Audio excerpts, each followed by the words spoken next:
አንድ ገጣሚ ያለው ልንገራችሁ እላለሁኝ እንጂ እንዲያው ገባኝ እንኳንስ ያልገባኝ የገባኝ ያልገባኝ ሲገባኝ የገባኝ መች ገባኝ። ገብቷችኋል? የራሱ ይሄ ነው በቃ። አሁን ሰው ምንድነው የገባን ይመስለናል ማለት የገባን መስሎን ስንለው ለካ ሌላ ቀን ነው። አሁን እኔ የራሴ በየቀኑ ሳይሆን ድንቁርና ነው የሚገባኝ። ገብቶ የዛሬ 4 ዓመት ገብቶኛል ያልኩት ዛሬ ድንቁር ብዬ ለካ እንደዚህ ነው ወይ የቅዱስ ጎርጎርዮስን መጽሐፍ ሳነብ ወይ አንዱን ሊቅ ሳየው ለካ ትጃጅዬ ነበር። ለክብሬ ማልጨነቅ ቢሆን ኑሮ የሰበኩትን ህዝብ እጄ ይቅርታ አልጠይቀው ሁሉ ያስብለኛል አንዳንድ ቀን። እውነት ነው የምነግራችሁ ማለት ነው። እና ቆዩ ምን በሉ አለ በሉ ነገሩ እንጂ መቆየት ጥሩ ነው በእውነቱ ማለት ነው። ከቆየ ሰው ይስተካከላል። ቸኩሎ የተናገሩት ነገር ግን ዕዳ ያመጣል። እና ሐዋርያት የገባቸው መስሏቸው ስለነበር አይ ቆዩ እንጂ ጸጋም መቆየት ያስፈልገዋል። እንዲያሁን እኛ እኮ አሁን 40 ቀን እኮ ዘግቶ ሰው ታምር ማድረግ ያምረዋል። ሐዋርያት አንድ ቀን እኮ ታምር ቢያደርግላቸው ታየ እኮ አቅማቸው። እስቲ ሂዱ እንደው ሞክራችሁት ብሎ አንድ ቀን ይሰዳቸው አጋንንቱን አንጫጩት ደስ እያላቸው አጋንንት ገረሩ ለነበስምከ ይህን አጋንንት እኮ አንቀጠቀጥ ነው እያሉ መጡ። እትትፈስሑ በዝንቱ በዚህ ደስ አይበላችሁ ወባይቱ ተፈስሑሰ እስመ ተጽፋ አስማቲክሙ በውስተ ሰማያት። ጋኔን ስላወጣችሁ ደስ አይበላችሁ ይልቁንም ስማችሁ በመንግስተ ሰማያት ስለተጻፈ ደስ ይበላችሁ አላቸው። ጀማሪ በታምር ይደሰታል። በታምር የሚደሰው ሰው ጀማሪ ነው ገና። ዛሬ ቅዱሳንን የሚሉት አንዳንዶቹ አስሟቸው ሰይጣኑ አቃጠልከኝ ሲላቸው ገና አቃጥላለሁ እኔ የሥላሴ ባሪያ ይላሉ። ጀማሪ ናቸው እነዚህ። አይፈረድም ማለት ነው። አንድ አባት ምን አሉ አንድ ጊዜ የሆነ ጊዜ እንዲህ ብዬ ጠየቅኳቸው። እንደው ሰብኬ ሰው ደስ ብሎ ሲሰማኝ ደስ እያለኝ አልኳቸው። ጥሩ ነው ልጅ ስለሆንክ እኮ ነው አለ። ምክንያቱም ልጅ አጥፍቶ ሁሉ ደስ ይለዋል አይደል? ስለዚህ አሸረው ነው የጣሉኝ በእውነቱ ማለት ነው። ልጅ ስለሆንክ ምክንያቱም ልጅ ደግሞ አጥፍቶ ሁሉ ጎሽ ስንለው ይስቃል። ስኳሩን ክምብል አድርጎ ጎሽ የኔ ልጅ ስንለው ደስ ይለዋል። አጥፍቶ ነው ግን እና ስላልበሰልክ ነው ብለው አናቴን ብለው ጥለውኛል። ስለዚህ አሁን ምንድነው በቀላል ነገር መደሰት አለመብሰል ነው ማለት ነው። መንፈሳዊ ብስለት ስለሌለን ነው ማለት ነው። እና ሁሉንም እግዚአብሔር የሚያቆየው ለዚያ ነው። አሁን መነኮሳት እንደ መነኮሱ ሰመን አይጡ ይመጣል፣ እንሽላሊቱ ይመጣል። አይጡ ብሽቅ ነው የሚያደርግ ይፎክራል። እንደዚህ እያለ መጥቶ ደግሞ ጭራሽ ለጸሎት ሲነሱ ይመጣና ቅጥል ይላቸዋል። ዳዊቱን ራሱ ወርውራችሁ አናቱን በሉት ያሰኛል። እንሽላሊቱ ይመጣና ይላል በዚያ መጥቶ ሲላችሁ እንዴት ዳዊት ደግሜ እንኳን ቢያንስ ያይጠፋልኝ ቢያንስ እንሽላሊት የማያጠቃ አድፋ ዳዊት ያሰኛል ማለት ነው። ከዚያ በኋላ ተስፋ ቁርጥ ጸበሉን ተነስተን በጣሳ ሞልተን እስቲ በል አይንቀሳቀስም እያለ አለ ማለት ነው። በፍጹም እስቲ ቆይ 100 ስግደት ልስገድ ኪርያላይሶን አለ ነቅነቃራል። ለምንድን ነው እግዚአብሔር ቢያጠፋልን? አንደኛ በጉልበት አታጠፋውም ሰይጣን በጉልበት በቸርነቴ ነው። ይሄን ወቅ ነው። በእኔ ቸርነት ነው እንጂ ማጠፋልህ አንተ ስግደቱን ወደ 1000 ብትቀይረው አይሄድም። እንቁራሪት ሳምንት ብናከፍል አይሄድም። ለምን እግዚአብሔር ይዋጋችሁ ብለን አሁን ራሱ ጊንጡ ማጋግረው ምናምን ከመጣ ጀግና ማለት አቡንን ደግሞ ለጥ ተመስገን ስላሴ ሰይጣን ዘለ ጭልጥ ነው የሚለው። ምክንያቱም እሱን ስራ እንዳላደረግ ነው ከገባው ጥሎነ ነው የሚሄድ። እግዚአብሔር በቸርነቱ ጠብቀኝ ጌታዬ ብሎ በቃ መሬቱን እንደዚህ አድርጎ አባቶቻችን እኮ እባቡ ዘንዶ ጊንጡ ጉርጡ ሲመጣ እንደውም አንድ አባት ነበሩ በረሃ ላይ የሚጸልዩ ዋሻ ባት የላቸው።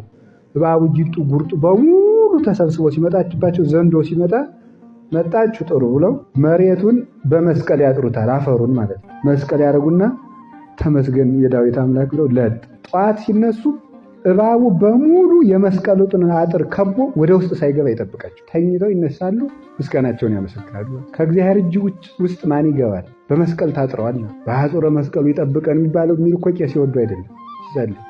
በመስቀሉ አጥር ይጠብቀን ማለት ይሄ ሁሉ ምን ያስፈልገዋል? በሉ እንጂ ትዕግስት በሉ እንጂ አቤት ትዕግስት።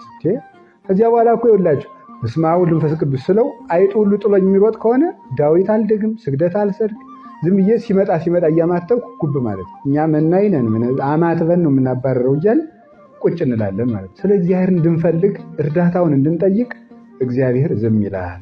ይህ ሁሉ ትዕግስት ያስፈልገናል።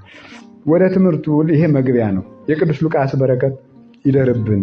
እጁን ቆርጠው ጣሉት። አሁን እሱን ወንጌል እየጻፈ ቃለ እግዚአብሔር እየጻፈ የሚናገር እጅህን እቆርጠዋለሁ ብሎ ንጉሱ ቆረጠው። የብርሃን እጅ ቀጥሎለታል እግዚአብሔር። ይህ ሁሉ ምንድን ነው? ትዕግስት ነው። ትዕግስቱን ያድለን። ትዕግስት ይስጠን። ትዕግስት ታጣ ሁሉ ነገር ይሰለቻል። ሁልጊዜ አዲስ ነገር ያምራል። ትዕግስት ሲኖር ግን የያዝነውን እንወደዋለን። ጌታችን መድኃኒታችን ኢየሱስ ክርስቶስ ወደ ኢየሩሳሌም ሲሄድ በሰማርያና በገሊላ መካከል አለፈ ይላል ሉቃስ ወንጌል ምዕራፍ 17 ነው። በሰማርያና በገሊላ አለፈ። ጌታችን ኢየሱስ ክርስቶስ ወደ አንዲት ሀገር በሚገባም ጊዜ 10 ለምጽ የያዛቸው ሰዎች ከከተማይቱ በር ተቀበሉት። ራቅ ብለውም ቆመው ነበር ይላል። ድምፃቸውን ከፍ አድርገው መምህር ኢየሱስ ክርስቶስ ሆይ ይቅር በለን እራራልን አሉ። ጌታችን ኢየሱስ ክርስቶስም እንዲህ አላቸው፣ ሂዱና ራሳችሁን ለካህን አስመርምሩ አላቸው። ወንዘ ያሐውሩ ነጽሑ፣ ሲሄዱም ከመንገድ ሲደርሱ ገና ከካህኑ ሳይደርሱ ከለምጻቸው ነጹ።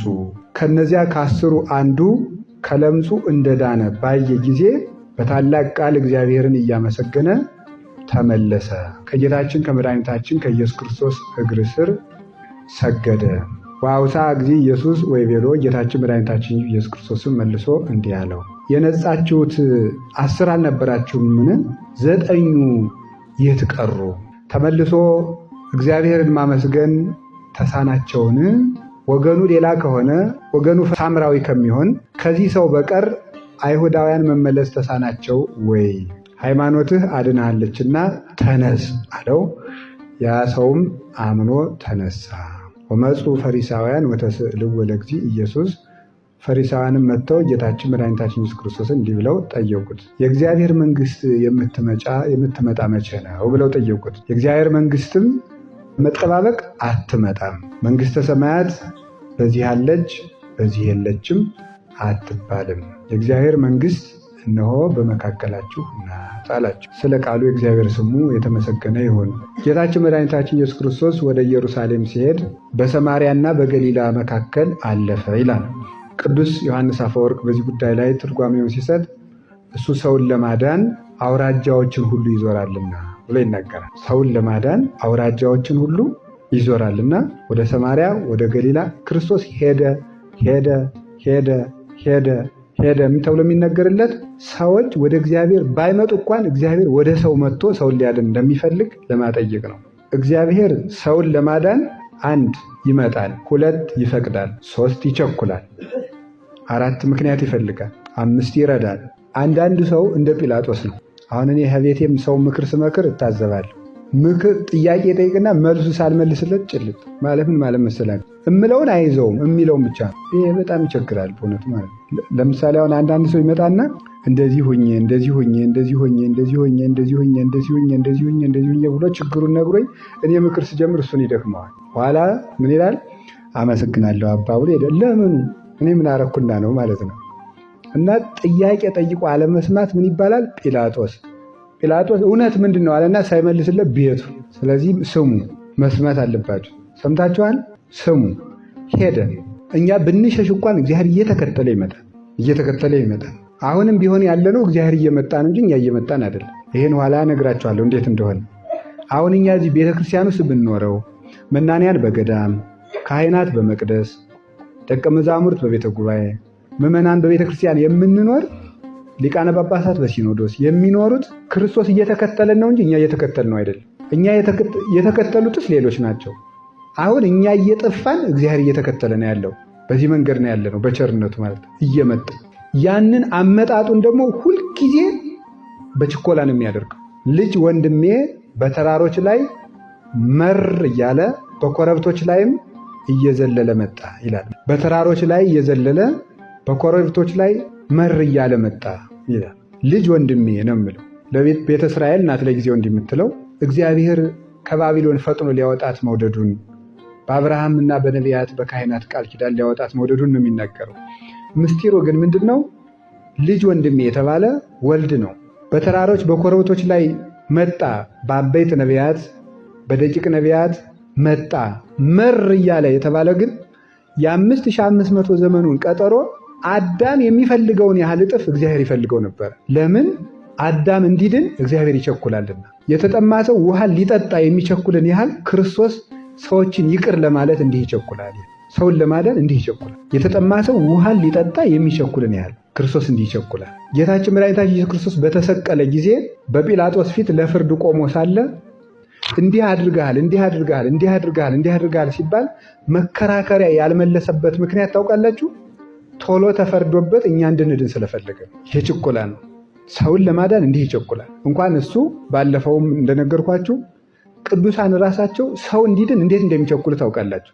ቅዱስ ጊዮርጊስ ያደረገውን በጣም ሁልጊዜ የምወደውም ታሪክ ነው። አትናሴዎስ የሚባለው ጠንቋይ ለቅዱስ ጊዮርጊስ መርዝ በጥብጦ ሊያጠጣው ሲል ምንድን ነው ያለው? ቶሎ በጥብጥና አጠጣኝ ነፍስ ስትድን አያታለሁና አይደል ያለው።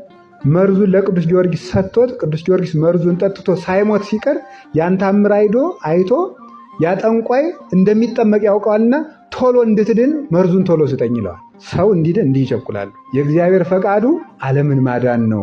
ሊቁ ደግሞ ሲተረጉም እስኪ በሉ የእግዚአብሔር ፈቃዱ በሉ ዓለምን ማዳን ነው። ፈቃድህ ይሁን የሚለውን የአቡነ ዘበሰማያታችን ጸሎት ሊቁ ቅዱስ ዮሐንስ አፈወርቅ ወሰደና የእግዚአብሔር ፈቃዱ ዓለምን ማዳን ነው አላችሁ እንዴ? ስለ እግዚአብሔር ምን ያደርጋል? ይቸኩላል። ፈጥኖ ማዳን ይወዳል። ሶስተኛ ምን ያደርጋል? ይፈቅዳል ብያቸዋለሁ። ይፈቅዳል፣ ከዛስ ይመጣል፣ ከዛስ ይቸኩላል። ነገርኳችሁ። የሚቸኩለው በምን መጠን ነው? የተጠማ ሰው ውሃን ሊጠጣ በሚቸኩልበት መጠን። ይህን የት እናገኘዋለን መሰላችሁ? ዮሐንስ ወንጌል ምዕራፍ 4 ላይ ስትሄዱ ያችን ሴት ምንድን ነበር ያላት? ውሃ ምን በይና ያላት? አጠጪና ያላት። ተከራከሩ። ታሪኩን ታውቃላችሁ። እንዴ አንተ አይሁዳዊ እኔ ሳምራዊት እንዴት ውሃ ትለምናለህ? አልሰጥም። ውሃ የሚለምንሽ መሆን ማን ባወቅሽ ትለምኝ ነበር። በእውኑ አንተ ከያዕቆብ ትበልጣለህ። እሱም ጠጡ፣ በጎቹም ጠጡ፣ ልጆቹም ጠጡ። አይ እኔ ከምሰጠው ውሃ የሚጠጣ አይጠማም፣ ከዚህ ጉድጓድ የሚጠጣ ግን ይጠማል። እንግዲያውማ ያንን ውሃ ስጠኝ፣ መልሼ ከዚህ ውሃ ጉድጓድ እንዳልመላለስ። አይ ባልሽን ጥሪና ልስጥሽ። የለኝም። መልካም ብለሻል፣ 5 ባል ነበረሽ፣ ሁሉም አብረውሽ የሉም። ማስያስ የሚባል አለ፣ እሱ ሲመጣ ይነግረናል። አንተ ነህን? አዎ የምናገርሽ እኔ ነኝ። ተነስታ ከዚያ በኋላ ወዴት ነው ሄደችው? ያዳነኝ ሰው ልንገራችሁ እያለች መንደር ነው ሄደችው። ክርስቶስ ግን ከዚያ በኋላ ያንን ውሃ ጠይቋታል? አልጠየቃትም? በሉ እንጂ ለምንድን ያልጠየቃት? የጠማው ውሃ ሳይሆን የእሷ መዳን ነበር። ማለት የእሷ መዳን ስለሆነ የጠማው፣ እሷ ስለዳነችለት ውሃውን አልጠየቃትም። የእግዚአብሔር መብል መጠጡ የሰው መዳን ነው። ኋላ ሐዋርያት ምንድን ነበር ያላቸው? መጀመሪያ ወደ ከተማ ሲልካቸው ሂዱና የምንበላው ምሳ ገዝተው አመጡና ብላ አሉት። አልበላም እኔ በልቻለሁ አሉት። ደቀ መዛሙርቱም እኮ መምህሩን ያማል። አሁን የናምታችሁን ያታውቁ ለማለት አይደለም፣ ያማል። ተሜ መቼም መምህር እንደሚያማ የታወቀ ነው ማለት ነው። ተማሪ ለመምህሩ ያፍራል፣ ይሸማቀቃል። አሁን መምህሩ ሰው ቢጣል እንደው እኒህ ሰውዬስ እንደው ማፈሪያ ናቸው ይላሉላ ማለት ነው ይላሉ። እና ሐዋርያትም እንዴ ሌላ ይቺ ሴትዮዋ የምታለት በልቶ ነው ወይስ ማን አምጥቶለት ነው አልበላም ብለው አሙት። የኔታ ደግሞ መምህራን ምን ይላሉ? ለመምህር ምሳ ማምጣት እንደሚገባ ሐዋርያት ያውቁ ነበርና ይላሉ። የኔታ እንዲህ ብለው ሲተረጉሙ ነበረ ማለት ነው። እና እንዴት እንጀራ ምዕመናን እያስመጣችሁ የምትበሉ ሲላቸው ሐዋርያትም ያቺ ሴትዮዋ የምታለት ነው ያሉ ለመምህር ምሳ እንደሚመጣ ስለሚያውቁ ነው ይላሉ። እሱ ግን ምንድን ያላቸው? እናንተ የማታውቁት ምግብ አለኝ አላቸው። ይሄንን ሲላቸው ማን አምጥቶለት ነው ሲሉ የኔ መብል የአባቴን ፈቃድ መፈጸም ነው፣ የአባቱ ፈቃድ ደግሞ በአንተ ሞት ዓለም ይዳን የሚለው። ስለዚህ እሷን ካዳነ በኋላ ምግብ አልፈለገም። እና እግዚአብሔር የሚርበው የሰው መዳን ነው። እግዚአብሔር የሚጠማው የሰው ምንድን ነው?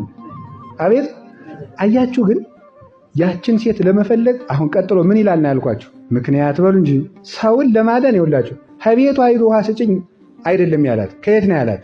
ወንዙ ዳር ነው ሄደው። ጌታችን ኢየሱስ ክርስቶስ ቀትር በሆነ ጊዜ ደከመና ከውሃ ጉድጓድ አጠገብ ተቀመጠ። ለምንድን ነው? ያቺ ሴት 5 ባል አግብታ 5ቱን ሁሉ በሰውነቱ ያደረ ጋኔን እየገደለባት ሴቶች ሁሉ አንቺ ነፍሰ በላ እያሉ እየተሳለቁባት 6 ሰዓት ውሃ ልትቀዳ የመጣችበት ምክንያት ሴቶች ጠዋት ቀርተው ስለሚመለሱ የማያሸማቁቋት ሰዎች በሌሉበት ልትቀዳ ነው። ያንን መጎዳቷን ያውቅላት ነበረ። ስለዚህ በዚያ ሰዓት በእሷ በትክክለኛ ችግሯ ሰዓት መጣ። ያችን ደግሞ ምክንያት ያደረጋት ውሃ ጥምን ነው። እኔ ደግሜ ተናግሬያለሁ። ኢየሩሳሌም ሂጄ ካስደነቁኝ ቦታዎች የዚች ሴት ውሃ ጌታ የተቀመጠበት ነው። ቀራንዮ አለ፣ ደብረ ታቦር አለ፣ ሌሎችም አሉ። ያስደነቀኝ ግን የሰማይ ንጉሥ መንገድ ሰብሮ የእኩል ቀን ጎዳና የአንዲት ሰው ነፍስ ፍለጋ መሄዱ ያስደነቂ ነው። አሁን ዛሬ ይገርማቸዋል፣ መንገዱ በጣም ሩቅ ነው። ያንን መንገድ ከሰሜን እስራኤል ተነስቶ ወደ ኢየሩሳሌም ለመውጣት ሲመጣ በጣም መንገዱ ሩቅ ስለሆነ ፈሪሳውያን ትዕቢተኞች ስለሆኑ ሳምራውያን ባሉበት አይሄዱ። እና መንገዱ ቅርብ ሆኖ ሳለ በዚያ በሳምራውያን በኩል ቢሄዱ ቅርብ ሆኖ ሳለ እነሱ በሄዱበት አንገድ ብለው በጣም ሩቅ ጎዳና